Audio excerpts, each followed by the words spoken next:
platicar un poco de las perspectivas de trabajo. Es. Muy bien, gracias. De las palabras clave, de los temas involucrados son microhidrodinámica, caminatas aleatorias, la ecuación de Fokker-Planck, suspensiones coloidales, tumores sólidos, reconocimiento de patrones y análisis de textura, como les mencionaba. Básicamente, la parte experimental se desarrolló por el doctor Luis Alberto Medina del Instituto de Física de la UNAM y un estudiante de doctorado que actualmente está en Colombia de regreso. El asunto es que lo que vamos a modelar es precisamente algo muy clásico para los físicos o los ingenieros de materiales, pero no es muy clásico hacerlo, digamos, en este tipo de, otro tipo de materiales que se quejan mucho los amigos de biología, porque piensan que la biología no es un material, digamos, más complicado de lo que uno piensa, ¿no? No es un asunto de solo de complejidad, tiene algo adicional. Pero, en fin, realmente las únicas herramientas que tenemos para estudiar desde cierta perspectiva los problemas en biología, pues son las herramientas que conocemos de física y matemáticas. Lo primero que hay que señalar es que el cáncer no es una enfermedad, sino una familia de enfermedades que involucra el crecimiento irregular de células. Sin embargo, este diagrama me gusta mucho porque lo que explica son precisamente la gran cantidad de escalas en las que, digamos, se ve afectado desde a nivel molecular un organismo hasta a nivel, bueno, aquí no se muestra, pero a nivel poblacional. Digamos, el caso del cáncer, pues se puede estudiar a cualquier nivel. Entonces, en ese sentido, tenemos muchas herramientas para estudiarlo prácticamente en cualquier escala, tanto temporal como espacial. Lo que sí existe es muchísimo trabajo al respecto de difusión y transporte, no necesariamente relacionado con cáncer, pero sí en tejido, de sustancias o de fármacos, por ejemplo, que se emplean en terapias, ¿no? Hay algunas referencias. En particular, en el caso de fluidos, existe muchísima más literatura de la que uno puede encontrar, aunque yo diría se centra la mayoría en el asunto de la circulación vía el sistema circulatorio, valga la expresión, ¿no? Y también una buena parte se centra en el crecimiento y la angiogénesis, es decir, el crecimiento de la vasculatura alrededor de, por ejemplo, del tumor y crecimiento de tumores, lo que se llaman sólidos, porque recordemos que cáncer puede ser una enfermedad que no necesariamente está asociada con tumores, como el caso de la leucemia, ¿no? Aunque sí con el crecimiento irregular de poblaciones de células. En el laboratorio, básicamente, lo que se hace es, o lo que es experto el doctor Medina, es en la estimación de dosis que se absorben en órganos y tumores radiomarcados, son radiofármacos en realidad, y también se diseña el transporte precisamente de estos, ¿cómo se llama? Vehículos que transportan básicamente lo que uno quiera, ¿no? Se usan lo que se llaman liposomas, que digamos están envueltos, son capas de lípido, están envueltos en algún tipo de polímero, de tal manera que atrae el agua. Entonces se supone que, así como lo dice en el segundo párrafo, encapsula, digamos, el fármaco, pero baja la toxicidad y la biocompatibilidad. Lo que pasa es que el sistema de reconocimiento de defensas del cuerpo lo que hace es reconocerlo inmediatamente y lo trataría de eliminar.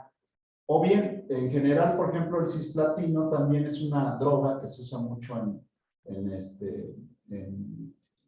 estudios de cáncer para eliminar células cancerígenas. Lo malo es que es bastante tóxico. Entonces, administrarlo directamente al individuo, por ejemplo, vía torrente sanguíneo, es bastante peligroso y siempre causa los efectos secundarios que todos conocemos de las quimioterapias, ¿no?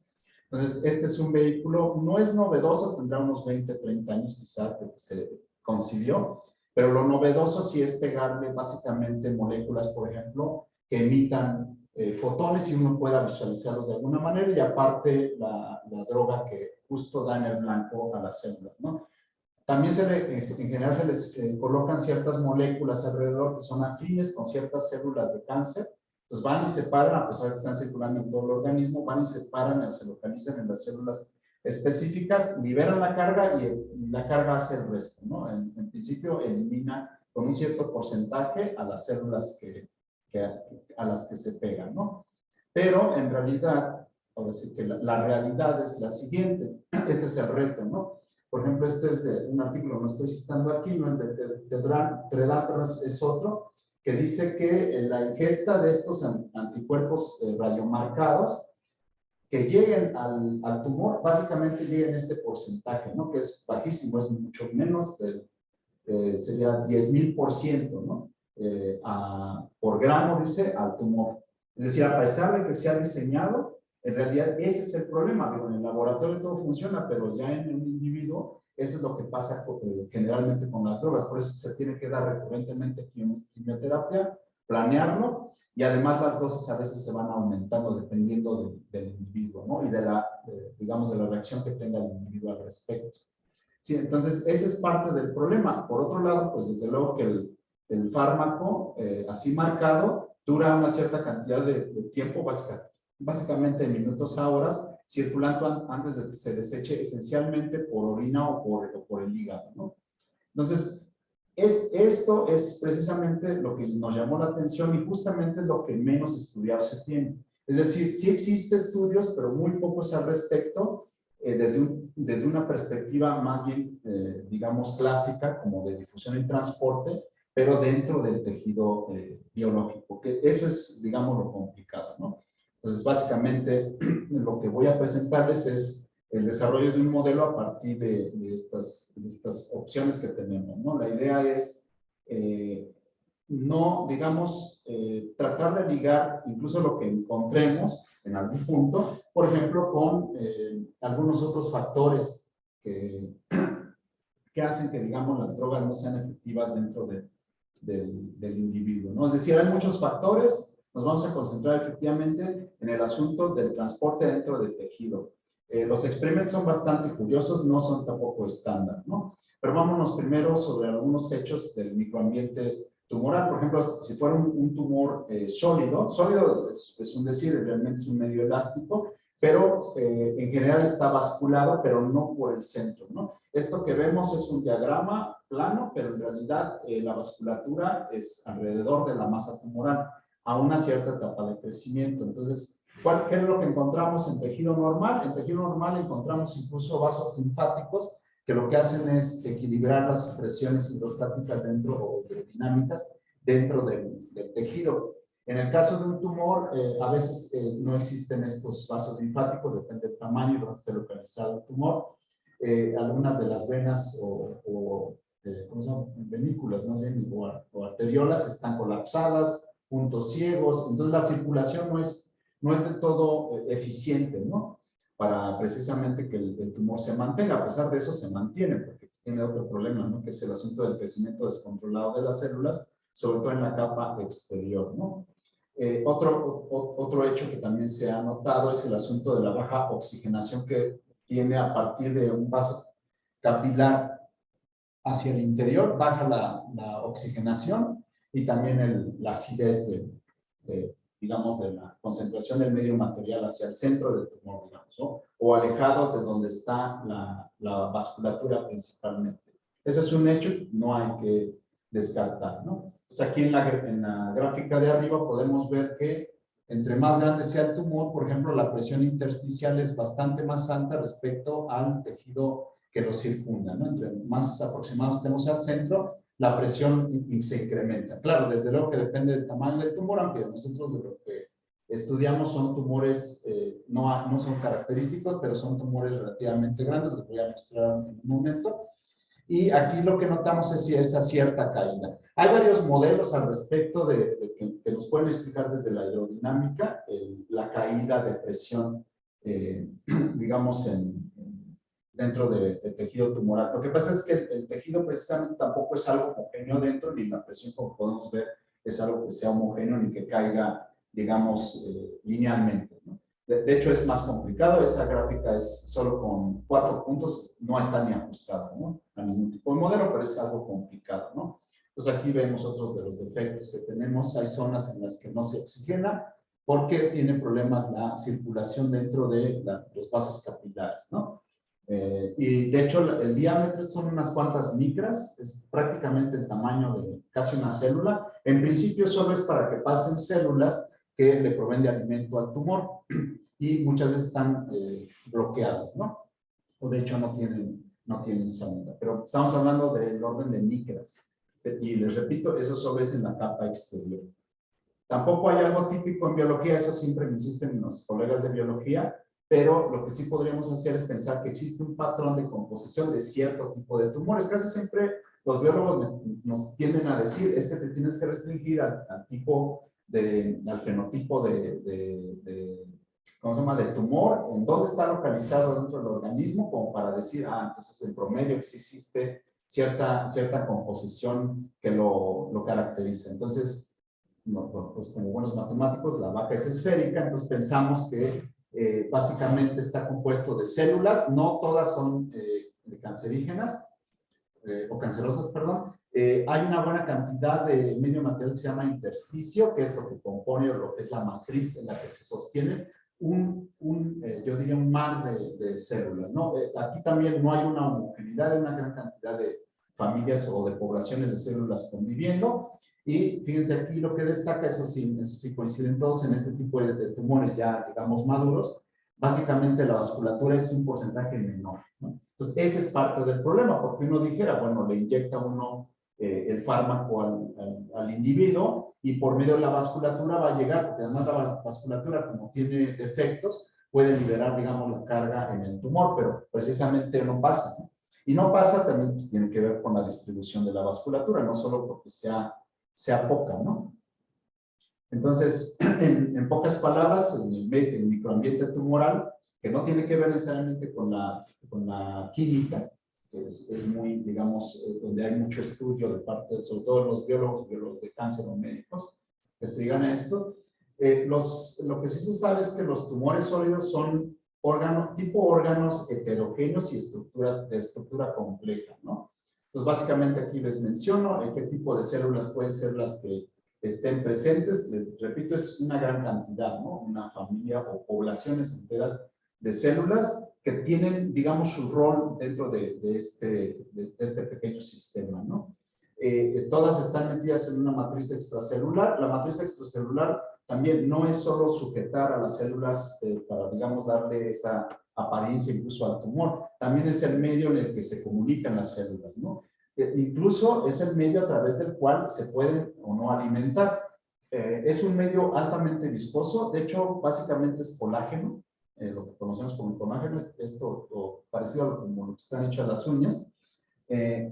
Y además la red vascular, pero les repito, la red vascular esencialmente se coloca siempre en la periferia.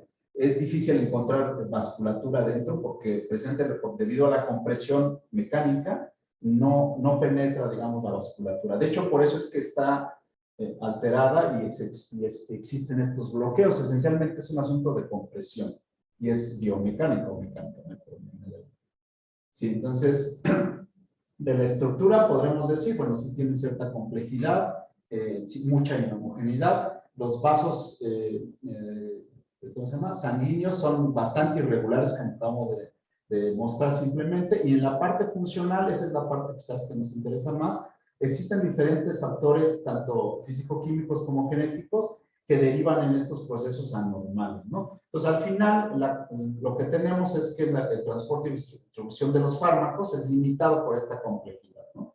Entonces, la pregunta es cómo incorporamos todo esto a un modelo. La parte más complicada, créanme, ha sido la parte genética y la parte físico-química. Esa, de hecho, no la voy a presentar. Tenemos ideas de cómo pudiera ser, pero sí es más complejo, ¿no? Porque hay que ligar redes, digamos, de expresión de ciertos genes con algo que sí pudiéramos nosotros observar o medir. Este es el típico, digamos, experimento en el laboratorio en donde al roedor, que en este caso son roedores, ratones, o en algunos casos ratas, se les inyecta, digamos, en la cola el radiofármaco, una cierta cantidad inicial, uno no lo sabe, y este brillo en azul que se ve es color falso, pero básicamente eso me está mostrando cómo está biodistribuido ya en todo el organismo el fármaco, en particular en el tumor que se le creció. Aquí parecen dos tumores, pero en realidad es uno solo. Son diferentes cortes a los que se ve el tumor. El organismo no está cortado, pero ahí se puede notar, por ejemplo, básicamente como dos huecos que es donde no hay emisión de las partículas, ¿no? Que son radiomarcadas, ¿no? Y esto se hizo en el laboratorio.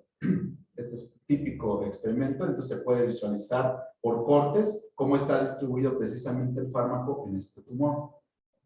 También se extrae y con película radiocrómica es capaz uno de, digamos, lo corta, lo conecta mediante estas pequeñas placas y uno después las despega y uno puede hacer un mapa de cómo se distribuyó dentro del radiofármaco. Incluso aquí sería un perfil de, digamos, de algún tipo digamos, de cartografía, digamos, de la distribución. En este caso debe ser de dosis, esa es calculada, de cuánta dosis se depositó. Aquí está en la medida que usan los físicos médicos en Grace. Cuánto se depositó, por ejemplo, en un corte en el tumor. Y precisamente esta información es muy parecida a la que tenemos de la tomografía. Esto no es de tomografía, esto es simplemente un corte que se hace mediante la película radiocrómica, ¿no? Que es sensible al radiofármaco. Ok, entonces de las suposiciones para la modelación lo que tenemos son tiempos las escalas de tiempo de difusión de en este caso son nanopartículas, son del orden de 100 nanómetros más o menos este tipo de partículas, los que transportan el fármaco, son de segundos a minutos las escalas en tiempo, ¿no? Pero estos minutos o segundos no corresponden precisamente con el crecimiento de todo el tumor a lo largo, digamos, de su maduración. Mucha gente lo que trata de hacer es precisamente modelar el crecimiento del tumor, pero nosotros nos concentramos en una zona en donde prácticamente, aquí lo supongo, el proceso de crecimiento es estacionario, no hay crecimiento de vasculatura. Entonces, básicamente lo que vamos a ver es como el objetivo es verlo al tumor como un sistema fijo, no crece, pero sí circula, por ejemplo, sangre alrededor y también todos los líquidos, digamos, involucrados, ¿no? Porque no solo es, digamos, sangre, y además la sangre también es toda una complejidad en términos hidrodinámicos, ¿no? Entonces, si algo circula y lo puede capturar el tumor, tiene que ocurrir en estos tiempos, son segundos, que es lo que vemos este tipo de tomografía, ¿no? Lo que estamos viendo aquí es una distribución, se hace, creo que en 5 minutos, una vez que inyecta uno, deja pasar unos 5 minutos y prácticamente ya está distribuido en todo el organismo el fármaco. Entonces, esta ventana es la que ocupamos realmente para observarlo y básicamente es una etapa madura, ¿no? Aunque, claro, me ha dicho mi colega, esto ya no está permitido éticamente, crecer los tumores después de cierto tamaño respecto al volumen de la rata o del roedor, ¿no?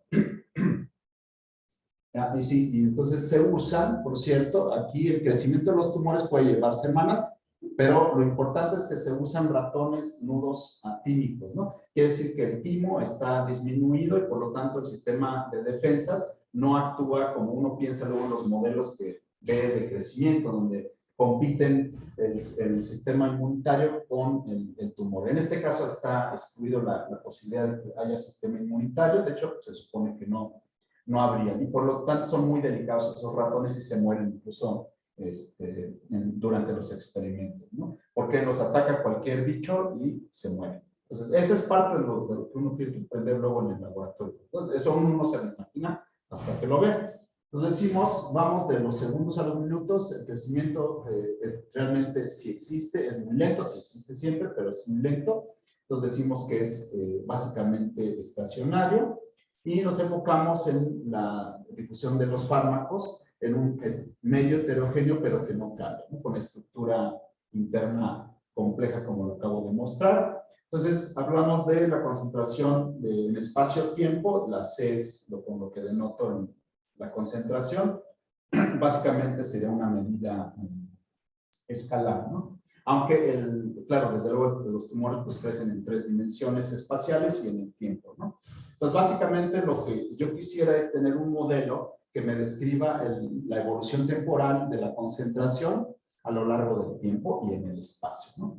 Entonces, el operador que tenemos del lado derecho debe de contener, desde luego, términos de convección y de difusión, y el B sub omega, pues se refiere al volumen del tumor, ¿no? Básicamente esto es típico, estas son las escalas digamos, en distancias o volúmenes, 200 milímetros cúbicos, que créanme es bastante grande. En general no son tan así, En humanos pueden ser un poco más grandes, desde luego, pero todo esto que les platico está pensado para experimentos que se hacen en roedores, ¿no? Pues bueno, aquí otra vez una imagen de lo que pudiera ser. Tú ves una caricatura realmente, la vasculatura se ve muy irregular, pero les repito, todo está por fuera, ¿no? Básicamente, ¿qué es lo que ocupamos para el asunto de la difusión y transporte en el medio inhomogéneo? Entonces vamos a pensar que ocurre todo a una temperatura, le llaman fisiológica, es decir, a la temperatura a la que básicamente los roedores viven. Es un poco mayor a la que tenemos nosotros, a arriba de 36 grados. No recuerdo si es 38 por ahí, pero en promedio, ¿no? También igual para nosotros, ¿no? Entonces, esencialmente lo que uso es una ley de conservación, en este caso, la típica, ¿no? Tenemos la derivada temporal de P. P me recuerda, en este caso, a una probabilidad, porque pues de ahí viene el concepto de Fokker-Planck, ¿no?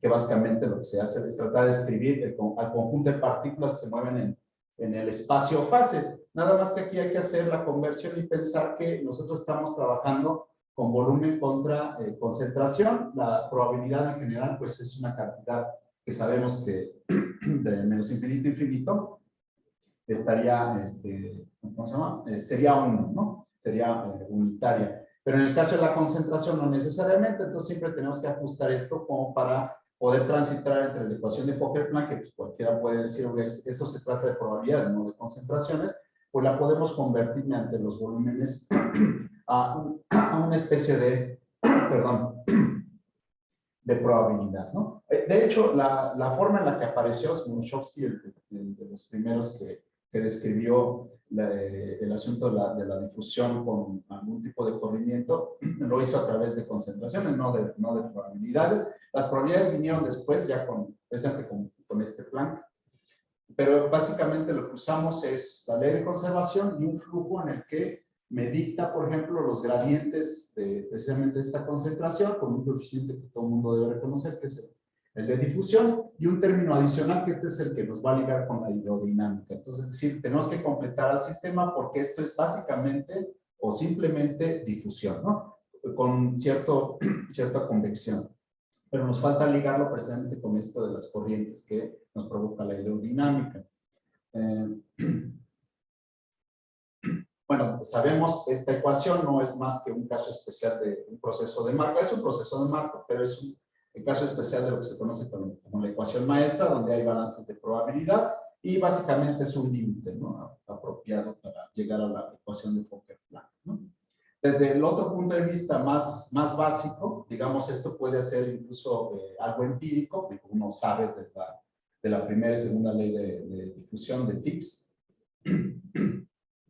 Pero en el caso del enfoque, digamos, más mecanicista, que tiene que ver con una ecuación diferencial para ¿cómo se llama? Las ecuaciones de movimiento de las partículas, estamos pensando en que tenemos que los fármacos son moléculas, son estas partículas nanométricas, cuya posición, al menos el centro de gravedad, se puede describir mediante la letra X, depende del tiempo, desde luego, y aquí lo que estoy describiendo es la velocidad. Ya eliminé de la segunda ley de Newton el término de aceleración, porque en principio estamos en un régimen sobreamortiguado, en donde prácticamente la inercia no se toma en cuenta. Entonces, esto ya es un modelo simplificado, pero es precisamente viene de la idea de la segunda ley de Newton, ¿no? Entonces, X' me relaciona a la velocidad de las partículas. Nuevamente aparecen aquí dos términos. Si yo omitiera el primer término básicamente tendría una partícula que se mueve al azar mediante una caminata aleatoria, mediante un proceso, que aquí no creo que lo estoy describiendo, nada más estoy diciendo que este término proviene del ruido térmico, es lo que me lo provoca, es el origen, digamos, de este término, es la parte del ruido, y viene del golpeteo de las moléculas que están alrededor, que en principio tendría que ser el tejido circundante, tejido incluso fluido, ¿no? El primer término, curiosamente, es, digamos, de los más importantes, al menos para la descripción de este tipo de partículas, porque lo que sí sabemos es que no se distribuyen de forma homogénea dentro del tumor. Si uno dejara solo el término R como un ruido térmico de media cero y delta correlacionado, efectivamente vería, digamos, cómo la pequeña mancha de la condición inicial se expande como una gaussiana y ya, ¿no? Pero eso no se ve como bueno, no se los he mostrado todavía, pero no se ve así en detalle en el caso de la distribución del fármaco dentro del tumor, ¿sí? Ahora, aquí viene la parte de la microhidrodinámica. En realidad, lo que estamos considerando es que el radiofármaco, cuando se inyecta en el tejido, es una suspensión coloidal. Tiene digamos, ciertas propiedades, le llaman coligativas. Digamos, entre las moléculas se pudieran atraer, es decir, crear un potencial entre ellas, pero precisamente como estamos tratando este tipo de nanopartículas que están recubiertas de un polímero que atrae el agua, en principio ni entre ellas se pueden ver, por así decirlo, no pueden interactuar, y entonces en principio se tratan como si fueran un trazador, bueno, le decimos conservativo, no se pierden, pero básicamente no interactúan, es como si fueran, ¿cómo se llama? Pudiéramos trazar la trayectoria de una sola partícula, ¿no? Inmersas en un fluido. Entonces, la idea es, digamos, tener la correcta descripción del movimiento de una partícula, y en principio estamos pensando que es un conjunto que se mueve, ¿no? En realidad es eso lo que estamos pensando, ¿no? No quiere decir que no interactúen, les repito, pero a este nivel, a la propuesta de este modelo, no consideramos la interacción entre las partículas. Hay quien sí lo hace, pero para otro tipo de moléculas, no necesariamente estos liposomas, ¿no? Bueno, también sabemos del medio poroso, que tampoco el tumor no es por sí mismo un medio poroso. Sabemos que a la escala en la que se promedia para calcular, digamos, obtener las ecuaciones de Navier-Stokes del medio poroso, se obtiene, digamos, esta ecuación de conservación del momento, ¿no? De Darcy. La U es precisamente la velocidad de las partículas y está mediada por las diferencias de presión, por la fricción con la que, digamos, interactúan las partículas y fuerzas externas, ¿no? P es la presión hidrostática, Rho es la densidad del fluido, gamma es un término muy importante que es el coeficiente de fricción, lo ligamos con esta mu que tenemos anteriormente, aquí está, se llama movilidad, que es 1 sobre la fricción esencialmente, ¿no? Aquí está puesto también. Entonces la fricción está incluida, pues no nos había dicho, pero hasta aquí es que queda más claro de dónde podemos obtener, digamos, esta velocidad de las partículas sujetas a una cierta presión, a un campo, digamos, externo, ¿no? Entonces, otra vez, si la derivada de la velocidad es la aceleración y la cancelo, porque estamos en el régimen sobreamortiguado, entonces puedo despejar de aquí a la velocidad, ¿no? Y me queda en términos precisamente de la presión y de esta fuerza externa y de la fricción también, ¿no? Entonces, esa velocidad es la que nos falta para completar la versión en el caso del problema, perdón, de la ecuación de Langevin, ¿no?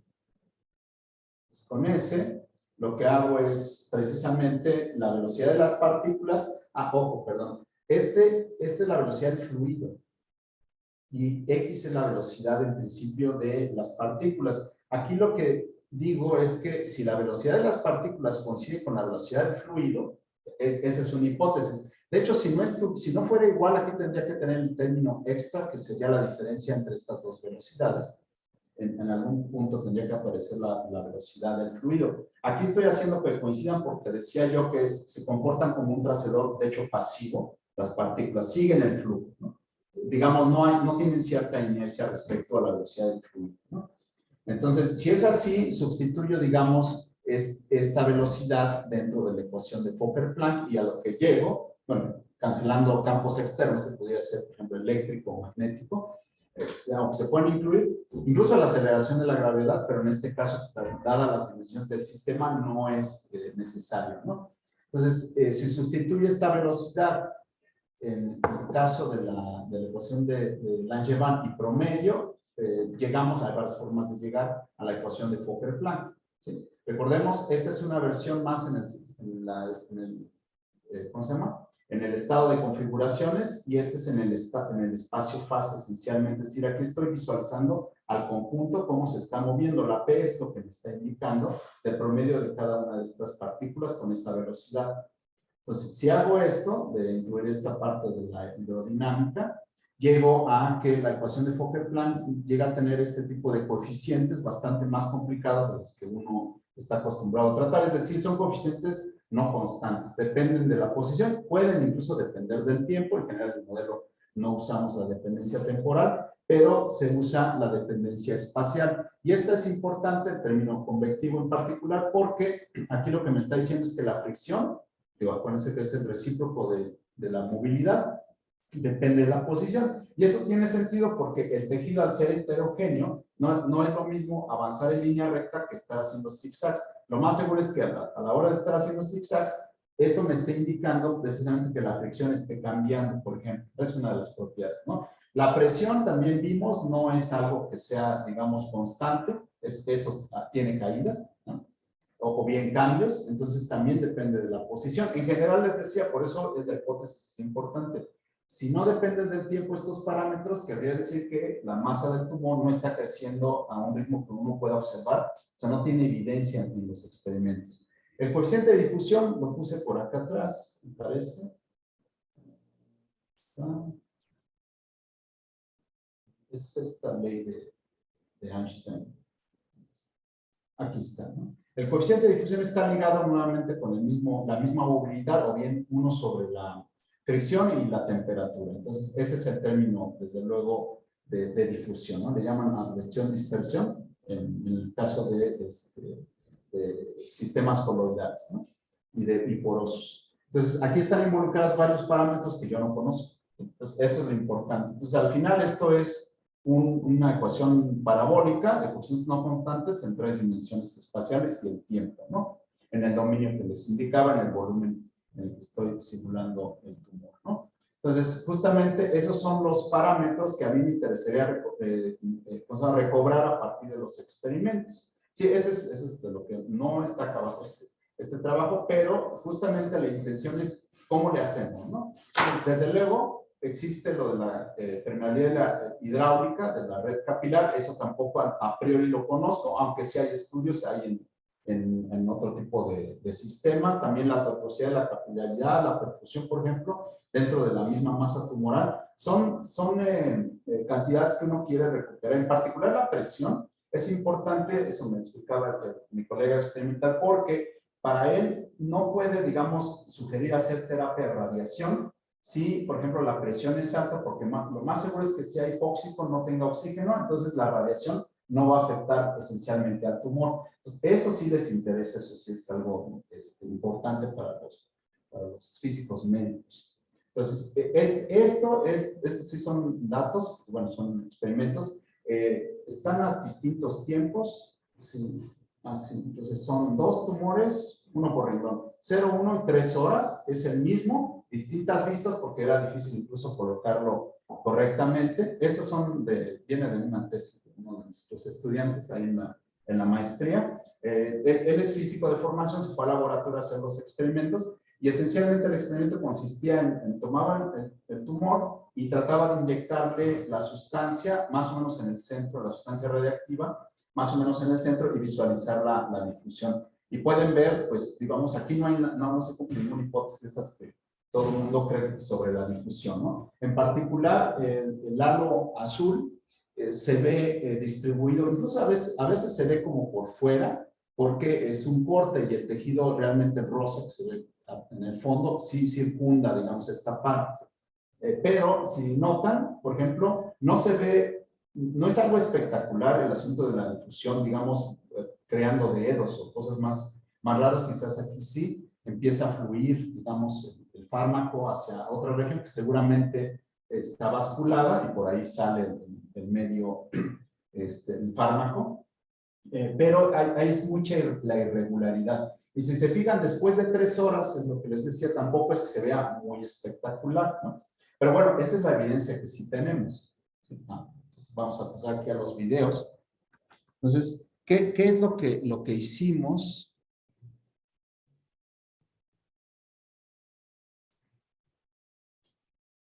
Ya los tenía aquí preparados.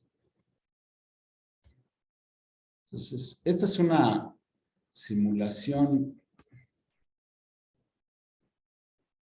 No es a tiempo real, es a un tiempo que hay que calibrar todavía, pero esencialmente esa es la condición inicial. Esto está en centímetros, es básicamente 1 centímetro por 1 centímetro, son cortes en 2 dimensiones desde luego, pero aquí está incluida la irregularidad, la difusión y, perdón, aquí no les puedo mostrar el flujo de digamos, el capilar, en las simulaciones que hay un capilar en la parte de arriba, ya hay un flujo, hay un modelo de flujo apuntando hacia abajo. Eso es completamente a nuestro entero antojo. De hecho, tampoco hay modelo estándar que me diga cómo es el flujo del fluido cuando sale del capilar. Hay muchos estudios y, digamos, no hay un como acuerdo, ¿no?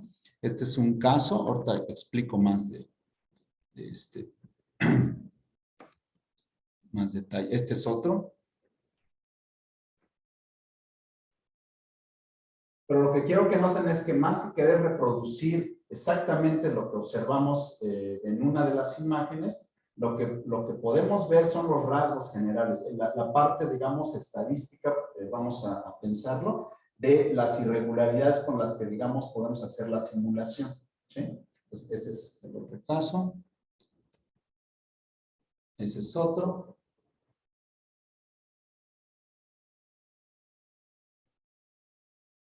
Algunos sí se ven un poco más, como que si les sale una patita o la difusión es para otro lado. El capilar, les repito, está en la parte de arriba. Creo que casi siempre pusimos flujo hacia abajo. Podemos poner el flujo invertido y se nota que, digamos, se va para otro lado.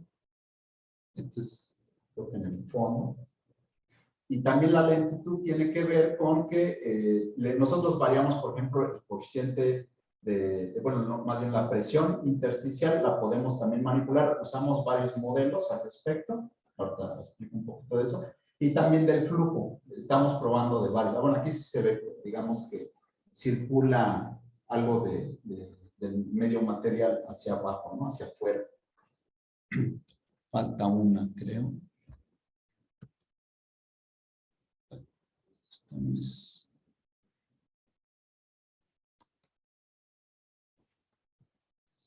Esta es simplemente una representación 3D de lo que estamos viendo en la imagen, ¿no? Entonces, este es de la irregularidad con la que se puede ver que se va a difundir el material. De hecho, la difusión en principio es porque la escala, bueno, podríamos asegurar, si hay difusión porque la escala de la magnitud de los máximos está bajando, ¿no? Entonces, eso es importante y eso es parte de lo que se tiene que probar en la simulación, de otra manera pues, estaríamos incorrectos, ¿no? Y sí pasaba, ¿no? Obviamente esto de que el estudiante lo ajusta a que el profesor lo revisa y todo tiene que estar correcto, pues podemos ver una simulación digamos, de la solución de las ecuaciones diferenciales, ¿no? Okay.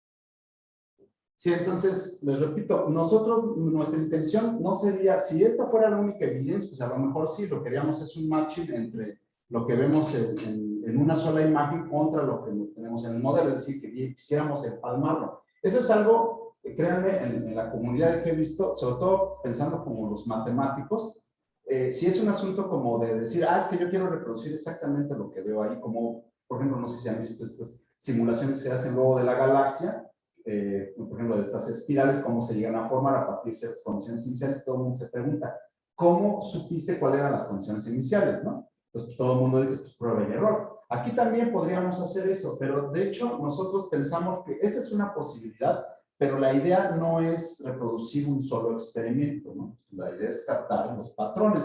Entonces, lo que se nos ocurrió más recientemente es, ¿por qué más bien al mismo modelo, si se lo podemos aplicar a las imágenes reales, por qué no al mismo modelo le podemos aplicar un análisis de textura, por ejemplo?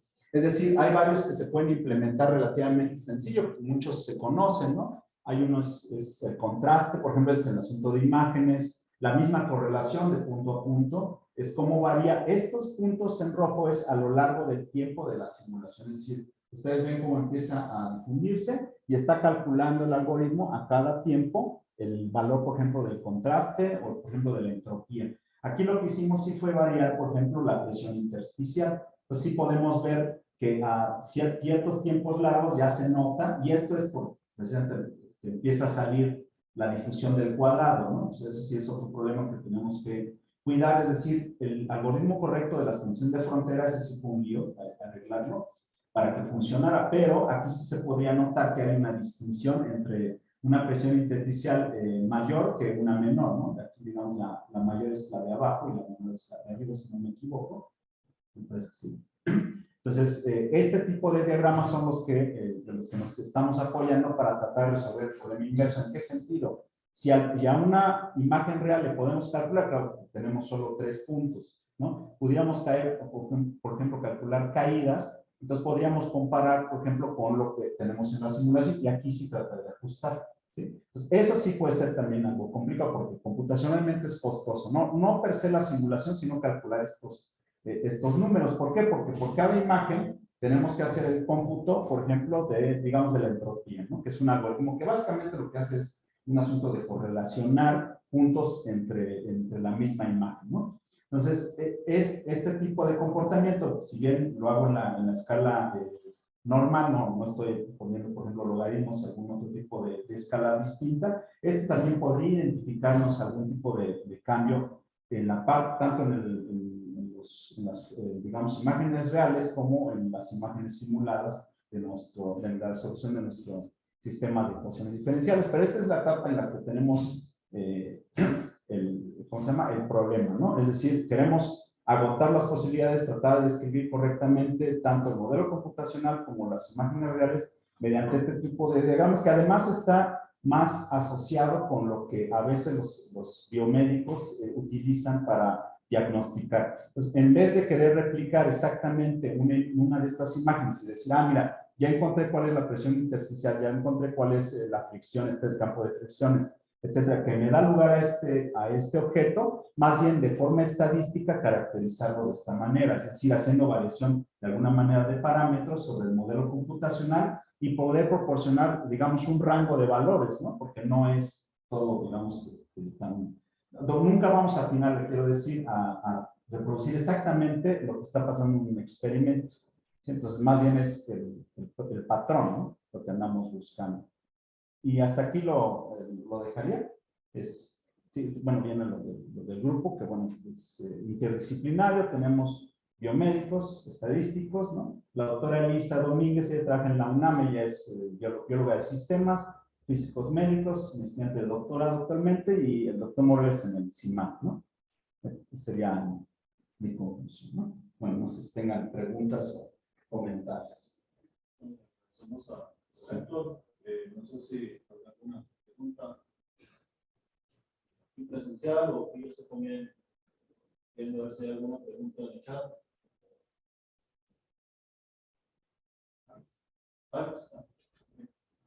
Hablando para ver si entendí, la idea es tener un modelo que luego se pueda comparar con los resultados experimentales para deducir los parámetros del modelo a partir de. Los parámetros, la matriz de difusión y estos son, los trabajan en forma paramétrica o sea, cuando tratan de estimarlos, o sea, ¿cómo se modelan? Porque no se modelan punto a punto. Bueno, podríamos decir, es que ese es parte del lío. Yo digo, no se entiende completamente, por ejemplo, de la difusión, que uno quisiera, ¿no? ¿Cómo es el mapa de difusión aquí? Porque en realidad la difusión, por ejemplo, aparente empieza a ser mayor cuando uno se empieza a alejar del centro del túnel, ¿no? Entonces, aparentemente aquí la difusión es un poco mayor. Entonces, yo creo que sí es más un asunto de tratar de describir cómo es la difusión como un mapa. En ese sentido, no es ni puntual ni constante, ¿no? O sea, sí es más complicado realmente. Ahora, hay quien también me ha dicho, bueno, es que también puede haber pequeñas variaciones en la fricción, no necesariamente asociadas con difusión, aunque está asociado, ¿no?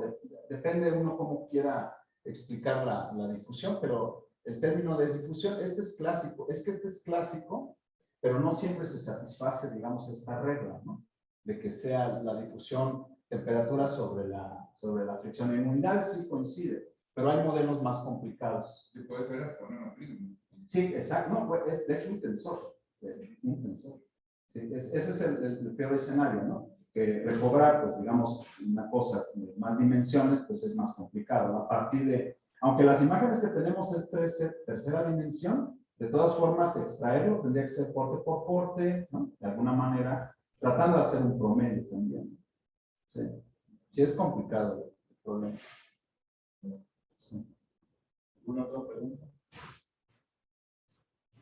Bueno, yo tengo una pregunta respecto al error térmico. Sí.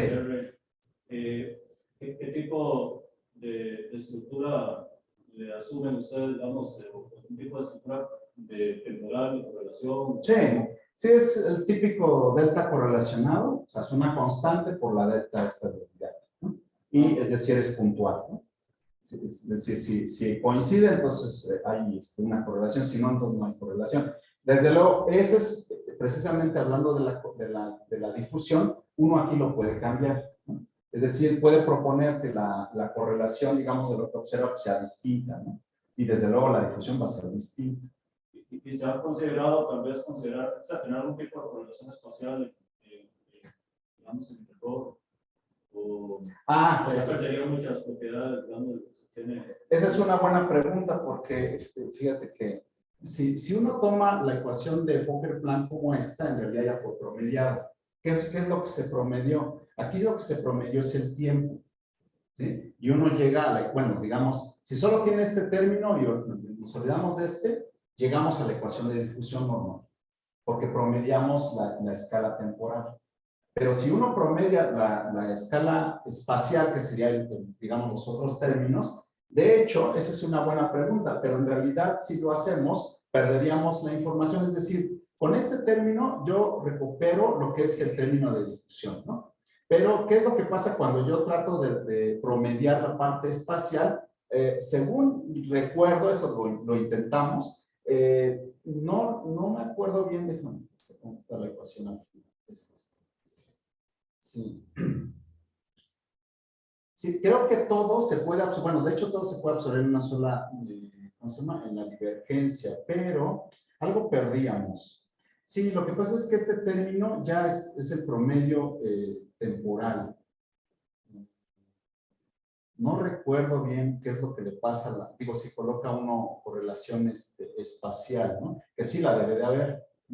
Estoy pensando tal vez en lo que ustedes quieren hacer después de mantener características de campo. Si hay algún tipo de correlación espacial, puede ser que algunas de esas características tengan una representación. No sé, tal vez. No sé qué tan cierto será. Pero es nada más una curiosidad. Lo que pasa es que, mira, de la bibliografía que sí revisamos, me acuerdo, nadie hace bueno, sí haces promediación espacial, te dan este tipo de ecuaciones, al menos para la parte del fluido, ¿no? Bueno, dice uno, contiene información del mismo medio. Pues sí, porque de alguna forma esta velocidad es la del fluido que se mueve dentro del medio, que le llaman poroso, ¿no? Y tiene que ver con la presión, con la densidad y otra vez con la fricción. De hecho, estos parámetros en realidad no terminan siendo no constantes, son dependientes del espacio, pero están promediados en realidad. Esos ya están promediados. De alguna forma no están, pero más bien de que les quería llamar la atención en otra cosa. Nosotros simulamos como si mu o d fueran aleatorios, ¿sí? Pero eso es algo que yo he visto, incluso he visto en congresos. ¿Cómo es posible que si son aleatorios, puedo tomar derivadas, ¿no? Es decir, si no existe la derivada para estos, digamos, esas caminatas aleatorias. Si yo lo tomara como un campo aleatorio, D, ¿no? Entonces, en realidad, esa es otra parte del problema. Lo que hacemos con D o con mu, que es la fricción, esencialmente, es más bien crear una superficie, por así decirlo, o un volumen, con ciertas características aleatorias. Es decir, si yo tomo correlaciones entre punto y punto, existe una correlación. Yo la pongo a mano, ¿no? Digamos, básicamente estoy diciendo que en el caso del espacio, yo estoy colocando una distribución tipo gaussiana, ¿sí? Una correlación tipo gaussiana entre puntos dentro del volumen donde voy a resolver la parcial. Y eso para mí es el coeficiente de difusión o la movilidad. Eso sí hacemos. O sea, nosotros en el dominio lo creamos de alguna forma aleatoriamente. pero lo dejamos fijo en el espacio y en el tiempo después, ¿no? ¿Por qué? Porque si no, entonces no podríamos derivar. Bueno, en principio, derivar no numéricamente, sino me refiero estrictamente, ¿no? Porque este término está debajo del signo de la derivada. Entonces no podríamos resolver ni siquiera la ecuación diferencial. Hay gente que hace eso, toma como si fuera fijo el coeficiente y resuelve. Lo vuelve a cambiar en el siguiente paso de integración. No se me hace a mí muy cuerdo, pero a mí lo que se me ocurrió para evitar eso es dejarlo fijo desde el principio y es como moverse sobre una superficie que es irregular, pero no tan irregular. O sea, sí es diferenciable, pero no tan no diferenciable, ¿no? Eso sí hacemos con ese coeficiente, pero nosotros controlamos, por ejemplo, qué tanta amplitud tienen los valles, ¿no? Qué tanta es la correlación o no entre puntos. Eso lo tenemos nosotros a nuestra disposición en el modelo computacional. La idea es cómo lo empatamos con los datos, ¿no? Entonces, ese es parte del problema, ¿sí? No sé si... Sí. ¿No? Creo que no hay preguntas en el chat, entonces le agradecemos a Mike por la... Gracias.